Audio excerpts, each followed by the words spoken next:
dalam kasih karunia, karena semua hanya karena kasih karunia Tuhan Yesus Kristus. Kejahatan akan melahirkan kejahatan, penipuan akan melahirkan penipuan.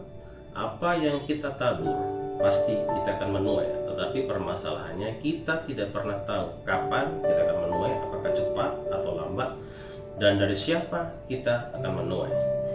Kita akan belajar dari sebuah kisah di dalam Kejadian pasal 38. Ini peristiwa yang begitu menarik. Kenapa? Karena cerita Yehuda dan Tamar itu ada di tengah-tengah cerita Yusuf.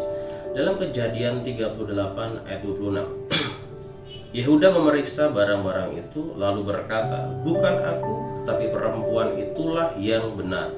Karena memang aku tidak memberikan dia kepada Shelah anakku, dan ia tidak bersetubuh lagi dengan perempuan itu." Ini cerita tentang bagaimana Yehuda mengambil perempuan Kanaan sebagai istrinya. Kemudian mereka berdua punya anak yang bernama Onan dan Shelah. Yehuda akhirnya mengambil istri buat anak sulungnya yang bernama yaitu seorang perempuan bernama Tamar. Kemudian mereka berdua menikah, tetapi karena jahat di mata Tuhan, maka Tuhan mengambil nyawanya. Dan secara tradisi maka anak berikutnya harus menggantikan kakaknya menjadi suaminya. Dan Onan akhirnya menggantikan kakaknya menjadi suaminya buat Tamar. Tetapi permasalahannya secara tradisi juga bahwa anak yang dilahirkan akan menjadi keturunan maka Onan tidak mau hal itu terjadi. Dan dia tidak mau punya anak dari Tamar. Dan itu sesuatu yang jahat di mata Tuhan, dan akhirnya Tuhan juga mengambil nyawanya. Karena takut, karena trauma, akhirnya Yehuda berkata kepada Tamar bahwa Tamar harus kembali kepada orang tuanya, dan nanti ketika anaknya yang ketiga Shelah ini besar akan diberikan menjadi suaminya.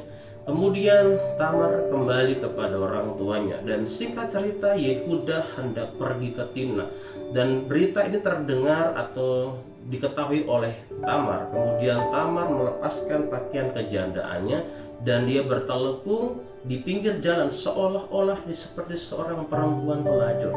Ketika Yehuda sedang berjalan, dilihatnya perempuan ini, dan singkat cerita Yehuda meniduri perempuan ini, tapi dia tidak pernah tahu bahwa yang dia tiduri adalah Tamar. Dan mereka mengambil sebuah perjanjian bahwa Yehuda akan memberikan upah, yaitu kambing dan domba. Tetapi Tamar minta sebuah tanda, tongkat dan juga materai sebagai penanda ketika Yehuda akan memberikan kambing domba itu. Mereka akan melihat bahwa ada tanda itu dan akan diberikanlah upah itu. Dan singkat cerita Yehuda kembali ke rumahnya. 3 bulan kemudian terdengarlah kabar bahwa Tamar mengandung, dan itu menjadi perbincangan yang luar biasa. Kenapa? Karena Tamar tidak mempunyai suami, dan bagaimana mungkin dia bisa mengandung. Dan ini sesuatu yang jahat, ini perbuatan yang sundal. Kemudian marahlah Yehuda, dipanggillah Tamar dan dia hendak akan dibakar. Kemudian ditanyailah Tamar, "Dari siapakah engkau mengandung? Dari siapakah engkau hamil padahal engkau tidak punya suami?" Kemudian jawab Tamar, "Orang yang punya tongkat inilah, laki-laki yang punya materai inilah yang menyebabkan aku hamil." Disinilah Yehuda sadar bahwa ternyata dialah yang mengakibatkan Tamar menjadi hamil. Kenapa semua peristiwa dapat terjadi? Yehuda bisa meniduri Tamar yang merupakan mantunya sendiri. Kenapa bisa terjadi seperti ini? Semua ini terjadi karena kejahatan yang dilakukan oleh Yehuda. Dia telah berjanji bahwa dia akan memberikan Shelah kepada Tamar, tapi sampai besar pun Yehuda tidak pernah menepati janjinya. Ini sebuah pelajaran penting sekali. Kenapa? Apa yang kita tabur pasti kita akan tuai. Ketika kita menabur kejahatan, pasti kita akan menuai kejahatan.